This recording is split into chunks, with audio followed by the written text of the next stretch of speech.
Olá, pessoal! Aqui quem fala é o professor Carlos. Eu vou estar ministrando a vocês a segunda aula do nosso primeiro tópico, que é a introdução à purificação de produtos biotecnológicos. Então, gente, nessa aula nós vamos falar um pouquinho de história.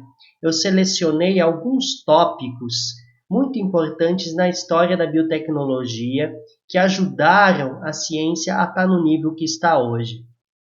Nessa seleção que eu fiz, eu selecionei alguns pontos que eu acho extremamente importantes que auxiliaram no desenvolvimento da biotech.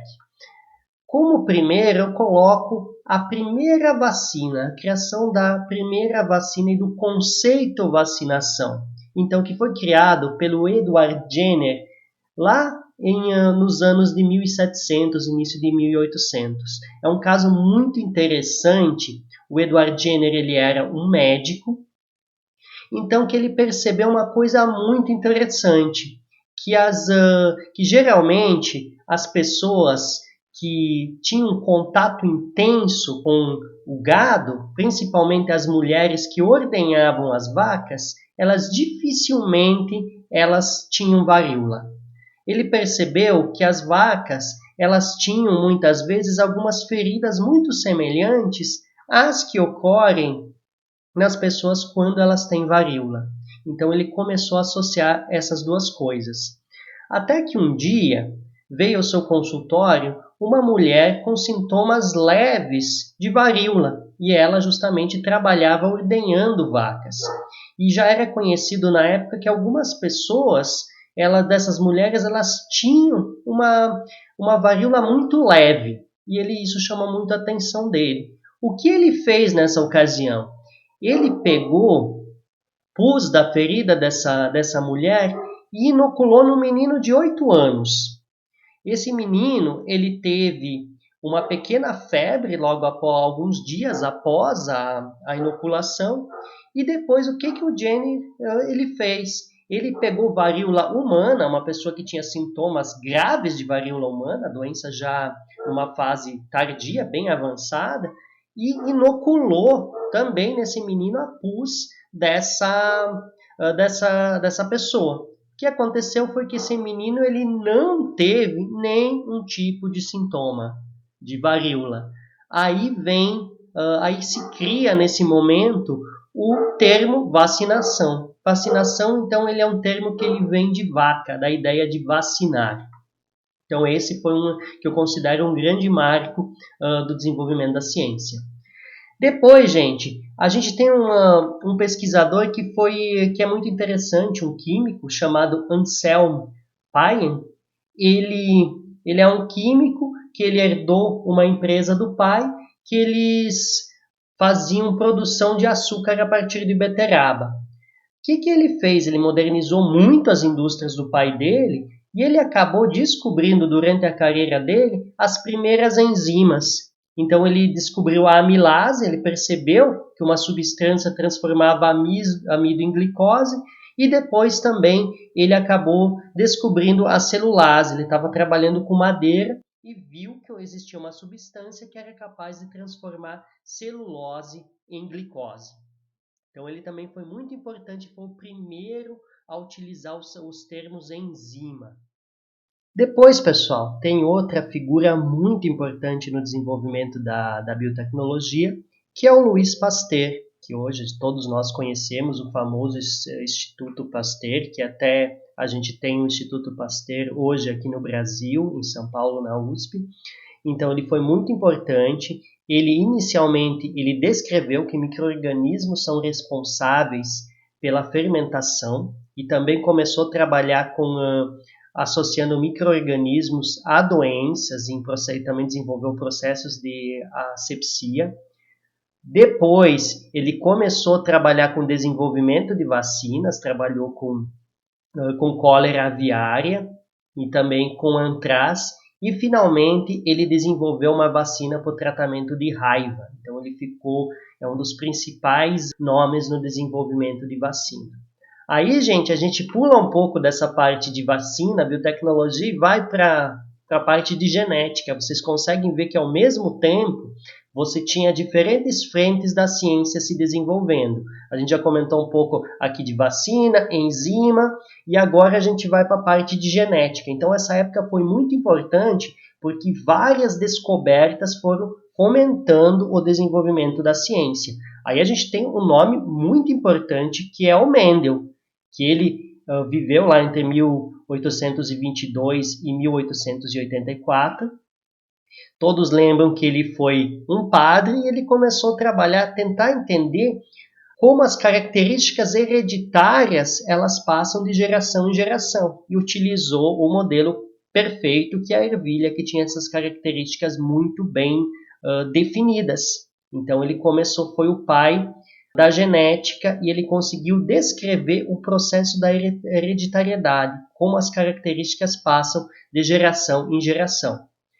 Aí, gente, a gente já vai chegando nos anos de 1900, eu listei aqui mais algumas descobertas, são centenas de grandes descobertas nesse século. Você tem lá em 1921, então, esses pesquisadores, que são o Banting e o Charles Best, que eles são os primeiros a começar a trabalhar com o quê? Insulina. Eles pegam inicialmente o extrato de pâncreas e aplicam em um cão que possui diabetes. Então, ele não tem resultados significativos. Num segundo momento, eles repetem esse experimento, só que eles fazem uma purificação desse extrato.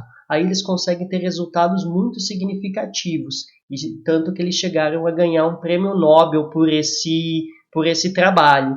Então aqui, gente, a gente tem o primeiro registro de quando a gente começa a purificar alguns extratos para ter um melhor resultado. Aí a gente chega lá em 1928, a gente tem outra descoberta incrível, também prêmio Nobel, que foi o quê? A descoberta da penicilina. Então, o Alexander Fleming, ele descobre que o penicillium é capaz de produzir uma substância que inibe o crescimento de bactérias. E isso acaba modificando o mundo de forma incrível. Principalmente, a gente tem, eu acho que o grande relato da importância da penicilina, ela tem a ver com a Segunda Guerra Mundial. Então, nessa época que cresceu absurdamente a produção e a utilização desse antibiótico, porque os soldados feridos na Primeira Guerra Mundial, eles se feriam e morriam de infecções simples. Na Segunda Guerra Mundial, você passa a ter penicilina, o soldado ele é ferido em campo de batalha, os médicos chegam, aplicam penicilina, ele se salva.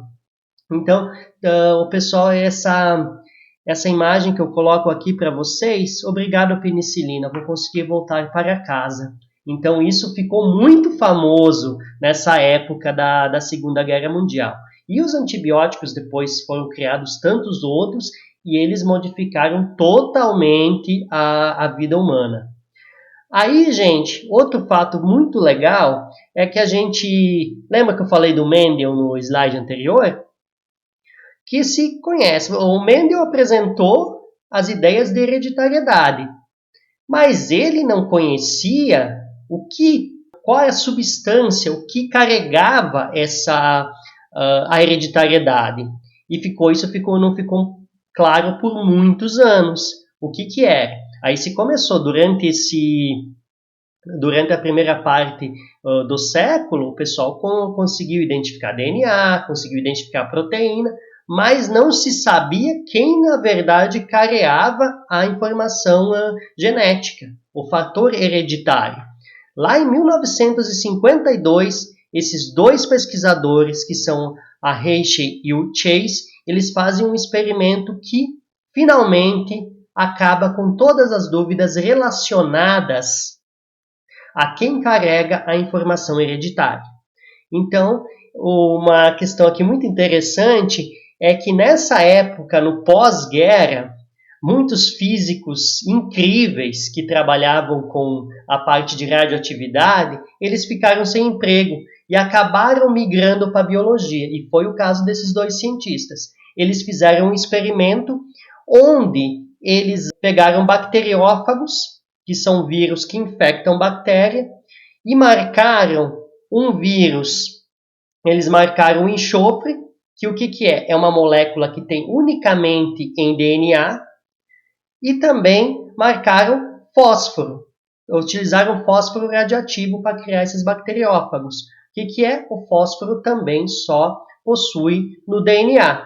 Então, o que eles fizeram? Pegaram bactérias e infectaram com esses bacteriófagos. E perceberam o quê?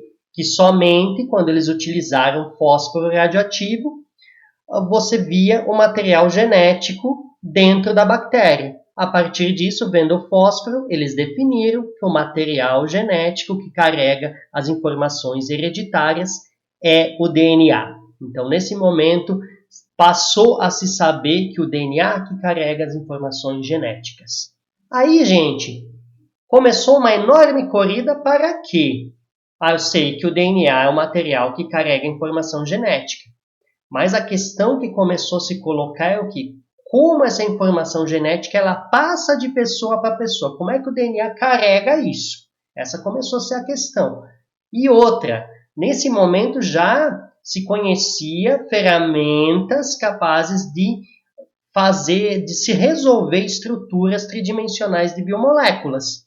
Então, começou-se uma enorme corrida para ver que grupo de pesquisa ia ser capaz de resolver a estrutura do DNA. E isso aconteceu lá em 1953, com o trabalho do Watson e do Crick. Tem uma série de polêmicas relacionadas a esse trabalho, mas, de fato, esses dois pesquisadores eles foram capazes de resolver a estrutura do DNA e propor alguns mecanismos do DNA.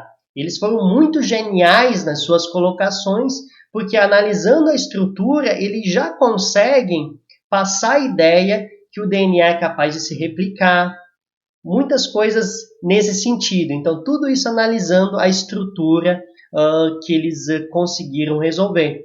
Então, gente, aqui eu já coloco, eu vou trabalhar muito com vocês aqui no curso a parte de estrutura de biomoléculas. A parte de estrutura de biomoléculas ela é muito importante, justamente para entender como essa molécula se comporta. E no processo de purificação, isso é muito importante. Aí, gente, a gente vai passando por outras descobertas e figuras muito importantes para o desenvolvimento da biotecnologia. A gente tem aqui o Sanger, que é um cientista fantástico, que fez descobertas incríveis. Ele foi o primeiro a desenvolver o método de sequenciamento de proteínas. Ele sequenciou a insulina, ganhou um prêmio Nobel por isso. Então, muito importante você conhecer a sequência de aminoácidos que fazem parte de uma proteína. E depois, lá na década de 70, ele fez mais uma grande descoberta. Ele desenvolveu métodos de sequenciamento de DNA, que a gente usa até hoje o método Sanger de sequenciamento. Então, ele foi uma figura extremamente importante e ganhou 2 Nobels em sua carreira. Outra descoberta muito importante foi feita pelo grupo do Nirenberg. O que eles fizeram de tão incrível? Eles decifraram o código genético. Isso é extremamente importante. O que é? Hoje a gente sabe, a descoberta deles é que 3 pares de base, eles codificam para um diferente aminoácido. Eles conseguiram entender e propor um mecanismo para isso, que é muito relevante. Hoje, o que é? A gente consegue olhar para uma sequência de DNA e ver as trincas de base e consegue saber qual é a sequência de aminoácidos que aquele segmento de DNA ele vai gerar. Então, essa foi a grande descoberta desses pesquisadores. Aí, gente, mais um monte de coisa acontece nesse meio termo, se começa a entender um pouco melhor do material genético de bactérias, entender que a bactéria ela tem o seu DNA genômico, mas também tem DNA plasmidial, que é um DNA auxiliar que a bactéria possui. E lá em 1973, o Koren e o Boyer, eles começam a utilizar essas ferramentas de biologia molecular que já existem nesse momento, que são plasmídios, se conhece a sequência de DNA que é capaz de sintetizar uma proteína. E eles começam a trabalhar com isso e lá em 1977 eles fazem o que eu considero uma das coisas mais incríveis da ciência, que modificou totalmente o nosso jeito de ver a biotecnologia. Eles conseguem expressar a insulina humana em células de bactéria. Isso modificou totalmente a biotecnologia. E lá em 1982, você tem a aprovação da primeira droga biotecnológica pelo FDA, produzida pela Genentech, que é a empresa que foi criada por conta da produção da insulina recombinante. Então, lá em 1982 é lançada a insulina recombinante humana produzida em E. coli pela Genentech. Hoje, gente, se vocês analisarem a Genentech, é uma empresa de biotecnologia que vale dezenas de bilhões de dólares. É uma empresa gigantesca. Explicando mais especificamente, talvez alguns de vocês que estejam aqui assistindo o curso já tenham uma boa noção dessa parte de engenharia genética, mas eu vou passar aqui para vocês, basicamente, como é feita a produção da insulina humana. Então, inicialmente, você vai pegar e isolar o gene que codifica a insulina humana, então a sequência de pares de base responsáveis por produzir a insulina humana. Você vai pegar um plasmídio, que é esse material genético extracromossômico das bactérias, e vai ligar esse gene da insulina a um plasmídio. Aí você passa a ter o que nós chamamos de plasmídio recombinante, que é o quê? O material extracromossômico bacteriano ligado com o gene da insulina. Então, eu tenho esse gene presente lá. Eu transfiro esse plasmídio para uma nova bactéria, que o quê? Ela vai ser capaz de produzir a insulina humana. Na verdade, gente, a gente tem uma série de outros detalhes de biologia molecular. Depois a gente vai, quando a gente falar, lá no nosso último tópico, a gente vai falar da produção de L-asparaginase. Aí a gente vai trazer alguns detalhes do que tem que ter esse plasmídio de especial para ele produzir nossa proteína recombinante. Quando nós temos a bactéria com o nosso plasmídio, a gente pode fazer um cultivo dessa bactéria, chegando a grandes densidades celulares. Você faz esse cultivo e passa a ter bilhões de bactérias com a insulina humana. Ela é cheia de insulina humana. Pensem dessa forma. Então, claro que você consegue, com algumas ferramentas de biologia molecular, induzir o momento que ela vai produzir essa proteína recombinante, no caso a insulina. Você então, depois que fez esse processo que a gente chama de indução da expressão da proteína recombinante, você rompe a célula, faz um processo de purificação, o objetivo do nosso curso, e obtém a insulina humana pronta para ser utilizada. Basicamente, gente, essa é a maneira mais simples de explicar a produção de uma proteína recombinante.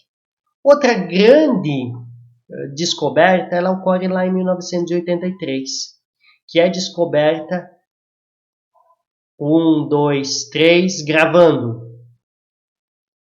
Outra grande descoberta da biotecnologia, ela foi feita lá em 1983 por um pesquisador chamado Kary Mullis. Ele desenvolveu a reação em cadeia da polimerase, que é o que?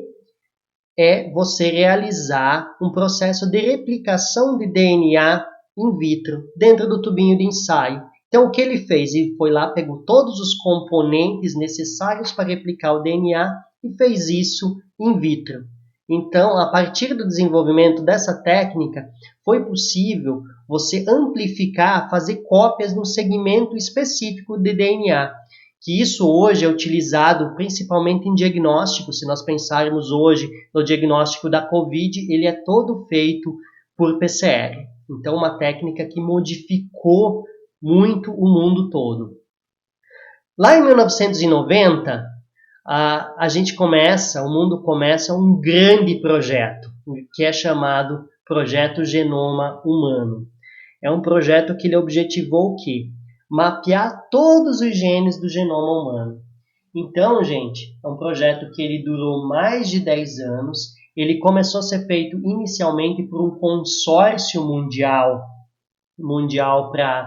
com várias universidades do mundo todo, gastou bilhões de dólares, e depois o que aconteceu foi o seguinte: uma empresa privada no meio desse caminho, liderada pelo Craig Venter, que é um pesquisador muito famoso, empreendedor americano, ele propôs criar novas tecnologias e fazer o sequenciamento do genoma humano muito mais rápido por um valor muito menor.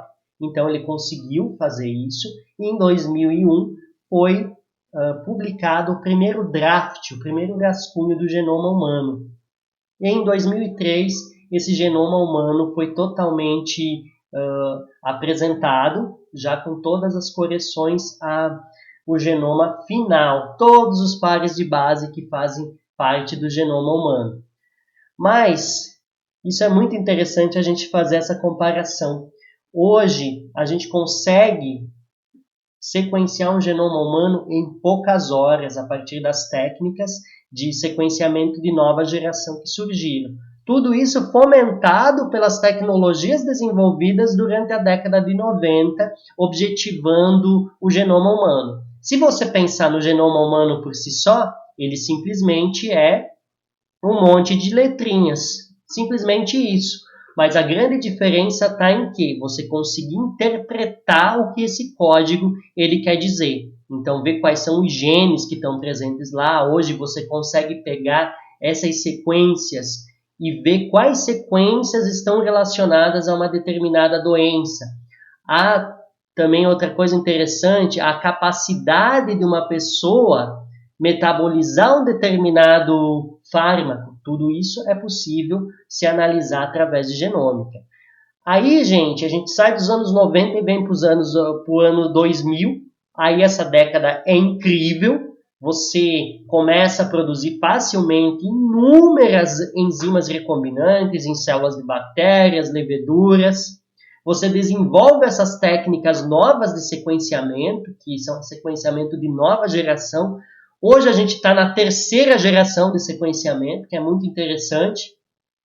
Que lá em 89, você se criou o conceito do sequenciamento de terceira geração, que o primeiro, que foi lançado em 2013, é muito interessante. Você saiu de máquinas gigantescas para um atual equipamento, que é o de terceira geração, feito pela Nanopore, que é um pendrive onde você coloca a sua amostra e ele é capaz de fazer o sequenciamento a baixo custo. Aí também a gente teve o desenvolvimento de sistemas cell-free para a produção de enzimas sem a necessidade de usar um organismo. Hoje você só pode utilizar somente a maquinaria celular para produzir uma enzima. Foram desenvolvidos métodos de terapia celular também. Hoje você tem esses farmacologia moderna, onde você utiliza ferramentas para manipular o genoma do indivíduo, para consertar algumas mutações lá no genoma que conferem uma doença. Vocês já devem ter ouvido aqueles medicamentos de alta complexidade, terapias que custam milhões, são feitas através dessas terapias celulares.